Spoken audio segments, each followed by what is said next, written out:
Good morning, ladies and gentlemen. Sunday morning, and we are going to compare the Sig P365 to the Taurus GX4. Now, I know the Sig is significantly more expensive, but I think there'll be some people out there wondering if they should spend the extra money on the Sig or save the money and go with the Taurus. So we're going to go feature by feature. I'll tell you which feature of the pistols I like better. We'll give that one a point. Most point wins at the end. Now, my comparison videos are some of my highest watched videos, but also my most hated videos. I get more thumbs down and more nasty comments in my comparison videos than anything else. Just please keep in mind, this is just for fun. These are just my opinions, and don't get too butthurt. As far as my disclosure, yes, I do work in the firearms industry. I have a few friends at Sig, but I bought this Sig with my hard-earned money. As far as the Taurus, don't really have any friends at Taurus. I've met a few people who work there. They did send me this pistol, loaned it to me for the review, and I have to give it back to them in a few days.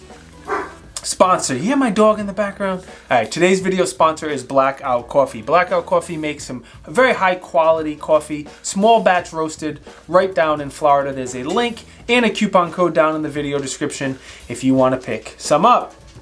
So some of these categories are going to be a little bit difficult to judge because the Sig has been out for several years and the Taurus is brand new, but we will do our best. So starting at the bottom, we're going to talk about the magazines. The Sig comes with two 10-round magazines. They are metal, high quality, made right here in the States, and then you can also purchase a 12 and a 15-round magazine for the Sig. The Taurus comes with two 11-round magazines. As of right now, there's no extensions of any kind. I'm sure there will be very, very soon. I would love to see a +2, +3, +4 extension for that magazine. This would be dope. They're made by Metgar in Italy, so they're very, very high quality.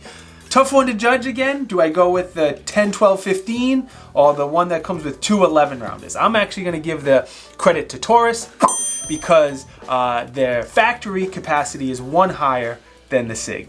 So the grips on these pistols are very, very similar. Similar shape, similar size, similar texture, kind of a difficult one to judge. Obviously on my P365 here, you can tell this is not the standard grip. This is an aluminum grip from Icarus Precision, a really, really nice grip. I do have a 365 and a 365 XL grip, and when I took these pistols to the range to compare how they shoot, I did put the standard P365 grip back on there, just so I was comparing apples to apples. The one advantage the Taurus has, it does have replaceable back straps. It comes with two different size back straps for different size hands. So we will give a very small advantage again to the Taurus. As far as your magazine release, both of them are pretty good. They are both reversible for you backwards lefty people. Both of them drop the magazine freely. I can easily reach both of them, but I am going to give a small advantage to the Sig because it is a little bit easier to reach and it is a little bit bigger magazine release. So Sig gets their first point. I always said the Sig P365 had the best trigger of any micro compact pistol. That is until the Shield Plus came out. I think the Shield Plus has the best micro compact trigger to date so far. So the Sig trigger is very, very good. Second to the Shield until the Taurus came out. I think Taurus crushed it with the trigger on the GX4. I like the flat nature, kind of flat face to the Taurus better than the curve of the 365. The wall on the Taurus is much better, much more stout and defined than the Taurus. It breaks a little bit nicer. The reset's a little bit nicer. So as much as it pains me to say it, no doubt the Taurus has a better trigger. Now, as far as the rail, the Taurus does not have any type of rail, whether it be proprietary or standard 1913. Both the 365 and the 365 XL both have Sig's proprietary rail on it. If you're crazy like me and you get this really nice, really expensive grip from Icarus Precision, you will get a standard 1913 rail. So with all that information, let's give the point for the rail to Sig because having a proprietary rail is definitely better than having no rail. So the slide release is something that is very, very important to me because I choose to use it as an actual release. The Taurus here has a good slide release. It's a little small, but what do you expect on a tiny, tiny micro compact pistol? The slide release on the Sig here is, it sticks out a little tiny bit more and that makes it just a little bit easier to drop it, the slide, as using the slide release if you choose to use it.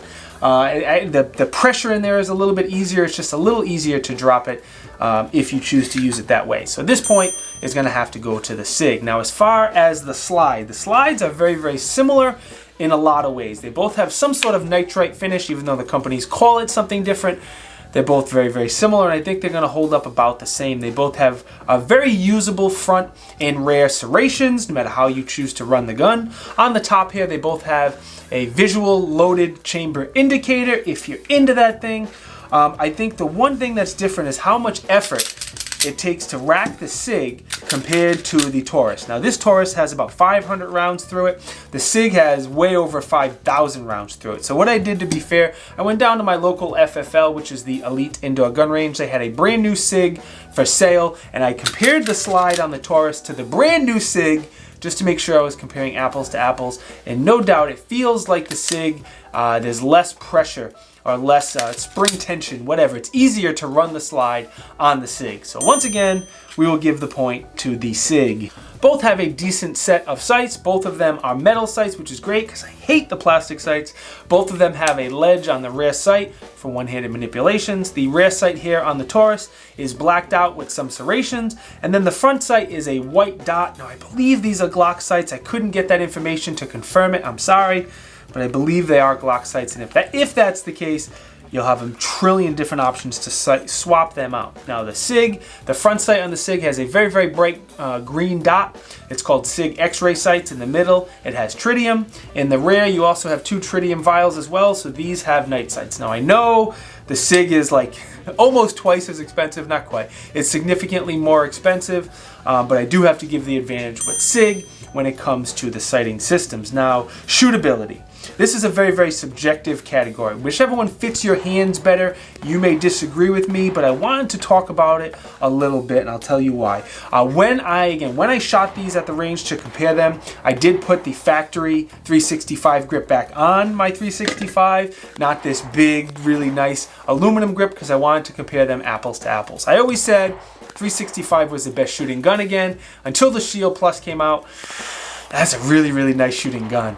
Very tough to decide. With that said, I think the Taurus shoots just as nice as the 365 for significantly less money, and I can't believe I just said that again. But for a very small gun, a very budget-friendly gun, in my hands, it felt just as good as the P365. And that's saying something because, again, that 365 shoots really nice for me for a micro compact pistol. Needed a quick timeout on the video. I am sitting there having a Mick Ultra, watching the Bruins with the wife, editing the video, and I realized I forgot 2 of the more important categories. One is modularity. The P365, if you don't know, the fire control unit lifts out of the gun and you can swap it from different guns, different grips, different accessories. Super modular. They make the 365, the SAS, the X, the XL. They've been out for a long time, but they're super modular guns, where the Taurus is brand new, and right now we only have the GX4. So we'll give whatever side the Sig was on, I forgot, we'll give that point to the Sig. The other thing I want to mention, not going to give points here, is reliability. When the Sig first came out, no doubt it had some issues. They worked those issues out, and they've proven themselves to be very reliable and durable. The Taurus is brand new, so we don't know its long-term reliability and durability yet. Mine has been great for 500 rounds, so no points for reliability, but I just wanted to mention those 2 quick things. I'm going to go enjoy my Mick Ultra infused with real exotic fruit. You guys can make fun of me, and go Bruins. No points here, but let's take a look at the dimensions. For the most part, they are exactly the same size. The only big difference is the Sig cost a lot more than the Taurus. Which one is right for you is going to be your decision. Hopefully this video helped you make up your mind a little bit. So who won the comparison? I truly and honestly do not add up the points before these videos, so I don't know who won. I have a feeling the Sig won by a couple points, but I won't know for sure until I go ahead and edit the video. We'll see.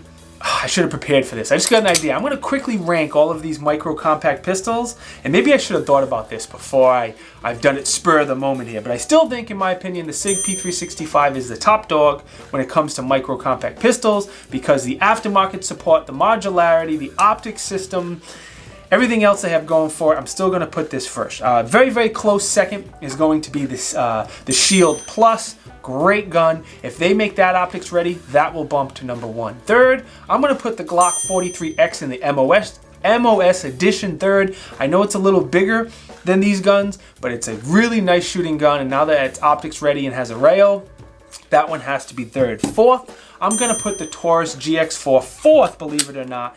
Super value, a lot of value there. It's a nice shooting gun. If somebody, or if Taurus comes out with a +2, +3 base pad and they come out with an optics ready version, I would probably bump this up to third or second on the list, because assuming it's reliable long term, Taurus did a pretty nice job. After that, let's go ahead and throw the Hellcat on there, and then the Ruger, what's it called? Max? I forget what it's called. Whatever the Ruger version of this gun is, I'm unfortunately put that one on the list. I'm just not a huge fan of that gun. All right, thank you very much for watching. It is greatly appreciated. Let me thank Taurus for loaning me this pistol for the review. Let me also thank my Patreon supporters, because those dudes absolutely rock. The companies who support me with affiliate links, especially the sponsor of today's video, which is Blackout Coffee Company. Guys, the coffee is delicious. Give it a try. Last but not least, I want to thank you gangsters for watching, because it is greatly appreciated. If you think I deserve it, smash the like button so hard you break your phone. Drop a comment down below. And again, if you think I deserve it, subscribe to the channel and enable the bell notifications. I will see you guys next time. Peace.